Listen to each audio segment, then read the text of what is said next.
और बार बार 54 Muslim country, 56 Muslim country, अभी Israel मारा बम और इसका भी सत्यानाश, उसका भी सत्यानाश, इसराइल सबको घुटनों पर लाएगा। अरे सुन लो इत्मीनान से। 2 घंटा मैं मोबाइल किधर रखा हुआ देखो, 10 मिनट, 15 मिनट, 5 मिनट, 100 ऐसे आपको स्क्रीनशॉट मैंने ले रखे हैं कि बस हमास का काम तमाम, हिजबुल्लाह तो गया, ईरान तो गया, इराक तो गया, सऊदिया तो गया, सिर्फ बचेगा भारत में ये गोदी मीडिया पर, सारी दुनिया चली जाएगी। अजीब मामला। और सारी गोदी मीडिया वहां गए, एक आध बम अगर गिर गया तो लौट के आएंगे भी नहीं। क्या अरबों की जमीन इसराइल को खाली करना ही पड़ेगा। सच्ची खबर यह है कि कांटे का टक्कर है। इसराइल को 2006 में उसी हिजबुल्लाह ने 38 दिन के जंग में घुटने टेकवाया था। आप लोहा मानिए, हम किसी का लोहा हुआ नहीं मानते। देखिए, भारत की बात अगर करें आप, शुरू में यहीं से करता हूं, तो भारत एक स्वतंत्र देश है और भारत में अभिव्यक्ति की स्वतंत्रता है। इसलिए मैं, कोई इजराइल के पक्ष में खड़ा है मैं उसका विरोध नहीं कर रहा हूं, कोई फिलिस्तीन के पक्ष में खड़ा है उसका विरोध भी उसे नहीं करना चाहिए। जो इजराइल के पक्ष में खड़े हैं वो उनका तर्क उनके पास, हमारा तर्क हमारे पास। लेकिन जब आप हमसे पूछेंगे कि आप कहां खड़े हैं, तो यहां से फिर बात शुरू होगी कि भाई आप कहां खड़े हैं और क्यों खड़े हैं। और वो लोग जो इसराइल के पक्ष में खड़े हैं, मैं गुजारिश करूंगा कि वो भी सुन लें कि मैं क्यों फिलिस्तीन के पक्ष में खड़ा हूं। ये तर्क उनको जानना चाहिए। पहली बात ये, पहले मैं भारत से शुरू कर रहा हूं फिर मैं इसराइल जाऊंगा, ठीक है। पहली बात यह है कि भारत 1947 में आजाद हुआ और इसराइल का क़याम 1948 में हुआ। लेकिन इसराइल को बहैसियत मुल्क के, यानी उसको एक देश, स्वतंत्र राष्ट्र भारत ने स्वीकार नहीं किया। भारत ने स्वीकार कब नहीं किया? जब भारत स्वतंत्र हो चुका। भारत का अपना संविधान 1950 में जब लागू हो चुका, जब जवाहरलाल नेहरू जैसे लीडर थे, सरदार पटेल जैसे लीडर थे, और उससे पहले अगर कर लें 48 तकरीबन फिलिस्तीन के इसराइल मुल्क के ऐलान के बाद गांधी जी की हत्या हुई, तो न गांधी जी ने तस्लीम किया, न नेहरू ने तस्लीम किया, न सरदार पटेल ने तस्लीम किया। सरदार पटेल के बारे में वो लोग जो आज इसराइल का पक्ष कहीं ना कहीं ले रहे हैं, सरदार पटेल के विषय में वो हमेशा ये कहते हैं कि वो बहुत दूर दृष्टि उनके पास थी और पूरी दुनिया की सियासत पर उनकी नज़र थी और उनके अंदर निर्णय लेने की क्षमता थी। मैं पूछता हूं उन लोगों से सवाल जो इसराइल का समर्थन कर रहे हैं कि सरदार पटेल की जब इतनी बड़ी क्षमता थी, आप ही कहते हो, हम तो मानते ही है, तो सरदार पटेल ने इसराइल को खारिज कर दिया, यानी देश माना ही नहीं, उसे अलोकतांत्रिक असंवैधानिक देश माना, उसे देश का दर्जा भारत ने नहीं दिया। दूसरी सरकार आई, नेहरू जी के बाद इंदिरा आई, कई राष्ट्रपति आए, बड़े बड़े योग्य लोग भारत में थे, बड़े बड़े विद्वान लोग भारत में थे, बड़े बड़े लेखक थे, बड़े बड़े पत्रकार थे। ये नए निराले कौन से पत्रकार आ गए जो चिल्ला चिल्ले हुई हाय वहां कर रहा है ना, लेफ्ट राइट आप देख रहे हैं। एक वो भी चली गई है, अरे एक वो भी चली गई है, 33-34 किलो वाली, तराजू पे तौलिएगा तो 34 किलो ज्यादा वजन नहीं है। खबर पे वजन होनी चाहिए ना। खबर में वजन यह है कि किसी भी कीमत पर पूर्वोत्तर जल जाए नहीं जाएंगे, किसी भी कीमत पर मॉब लिंचिंग हो जाए, मजलूम को मतलब किसी के साथ जुल्म हो जाए, किसी का घर लूट जाए, कोई तबाह हो जाए, कोई बर्बाद हो जाए, नहीं दिखाना हमको। अगर एंगल मुस्लिम का मिल जाए सिर्फ, वह फिर तो माइक और सब कैमरा लेके ऐसा दौड़ता है लोग जैसे लग रहा कि परले आ रहा, पीछे से कोई दुश्मन दौड़ा रहा हूं। सवाल ये है कि इजराइल ने कसम खा लिया है अब हमास को मिटा दिया जाएगा। मैं वो सब जगह आ रहा हूं, जरा 2-3 मिनट और टाइम दीजिएगा। तो भारत में इंदिरा गांधी का समय आया, फिलिस्तीनी मुक्ति का संग्राम शुरू हुआ। फिलिस्तीनी मुक्ति संगठन नाम का एक संगठन बना जिसके मुखिया थे यासिर अराफात। यासिर अराफात जब फिलिस्तीनी मुक्ति की लड़ाई लड़ रहे थे तो भारत उस मुक्ति संग्राम का साथी बना, यह पहले समझना यहां के लोगों को। तो इंदिरा गांधी जो दुर्गा की अवतार और न जाने कितनी अवतार और कितनी उपाधियां मिली है, मोदी जी को तो अभी मिला भी नहीं है।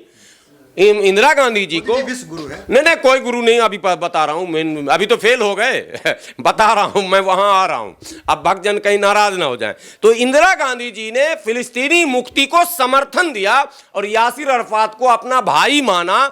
ऐतिहासिक क्षण एक बता रहा हूं, जब दुर्भाग्यपूर्ण घटना में इंदिरा गांधी जी की हत्या हुई, यासिर अरफात आए भारत, दिल्ली की सड़क पर फूट फूट कर वो रो रहे थे बच्चों की तरह और कह रहे थे कि मेरी बहन इस दुनिया से चली गई, मैं अनाथ हो गया, मैंने एक मजबूत बहन खो दिया, एक मजबूत दोस्त खो दिया। भारत के लोगों जो इस्राइल का कथित तौर पर समर्थन कर रहे हो, इंदिरा गांधी के उस दृश्य को और यासिर अरफात के उस दृश्य को एक बार दोहराओ। अगर ये 2 मिनट और मैं बोल दो, वहां से लेकर राजीव गांधी तक फिलिस्तीन भारत का मित्र, भारत का सहयोगी, और फिलिस्तीन के तमाम उन लड़ाइयों को जिसको ये लोग अब आतंकवादी कह रहे हैं, मुक्ति की जो लड़ाई थी, उस लड़ाई को भारत का समर्थन प्राप्त रहा। दुर्भाग्य से एक प्रधानमंत्री यहां हुआ चड्ढी ब्रांड का, कांग्रेस का, जिसने कांग्रेस का सत्यानाश कर दिया था, उसका नाम था पीवी नरसिम्हा राव।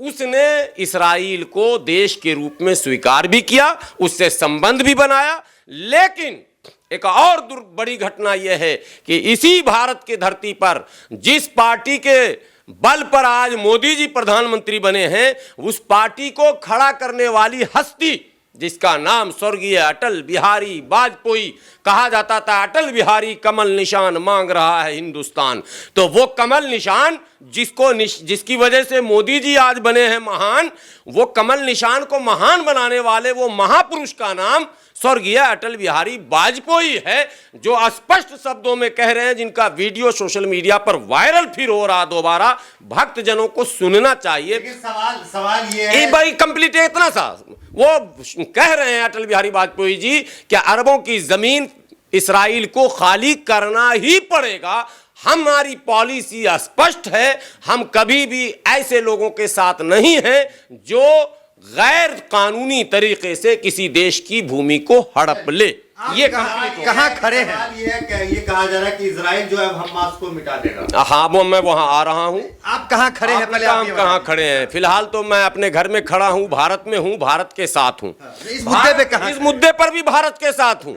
भारत तो इजराइल के साथ है। नहीं, भारत नहीं इजराइल के साथ। मोदी जी का ट्वीट, मोदी जी फिर दोबारा बोल के दिखा दें। मैं आपके इस चैनल से चैलेंज कर रहा हूं, एक बयान गलती से उन्होंने दे दिया, आपने फॉरेन मिनिस्ट्री का वो बयान नहीं सुना क्या?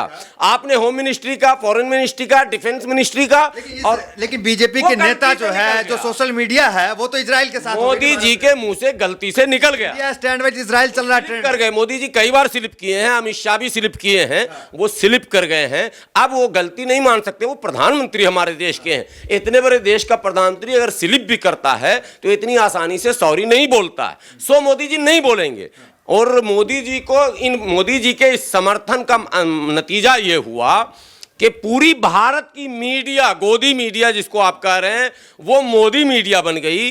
और वो तो एक ही दिन में निमट रही थी हमास से भी, इसराइल से भी, लेबनान से भी, सऊदी से भी, कतर से भी, बहरीन से भी, ओमान से भी, यमन से भी, सीरिया से भी, मिस्र से भी, इराक से भी, और बार बार 54 मुस्लिम कंट्री, 56 मुस्लिम कंट्री, अभी इसराइल मारा बम और इसका भी सत्यानाश, उसका भी सत्यानाश, इसराइल सबको घुटनों पर लाएगा। अरे सुन लो इत्मीनान से, अमीश देवगन आप भी सुन लो इत्मीनान से। ये तो इतने कद के हो, उछल के इतना बड़ा बन जाते हो जबरदस्ती। आप बोलते बोलते मर जाओगे।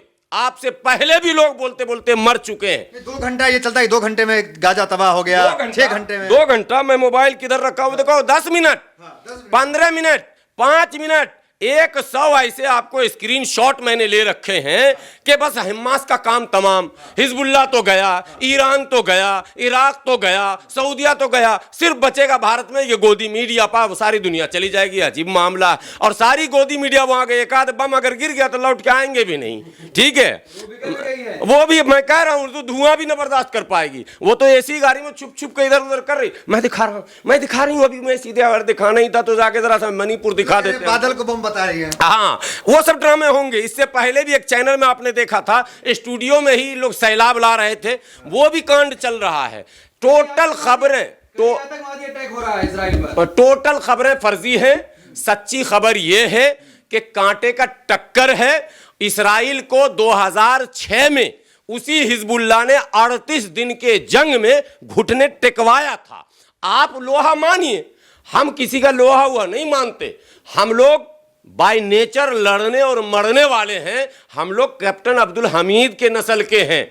हम वो नस्ल के नहीं है कि रन छोड़ के भाग जाएं। हम सबको सबक सिखाना जानते हैं। तो आप अगर हमसे जोड़ते हैं तो ये बात नोट कर लीजिएगा कि हम पाकिस्तान को भी धूल चटा चुके हैं, हम चाइना से भी लड़ चुके हैं, हम कहीं पीछे हटने वाले नहीं हैं। तो और इतिहास में कहीं नहीं है। कल को पाकिस्तान अगर हमला कर देगा तो आप मुस्लिम भाई भाई करके तो कहां पाकिस्तान हमला कर देगा? कश्मीर में कभी न करेगा पाकिस्तान। पाकिस्तान की हिम्मत ही नहीं है। सब काम ये खुद करवाते हैं इलेक्शन के लिए। पुलवामा अटैक किसने किया था?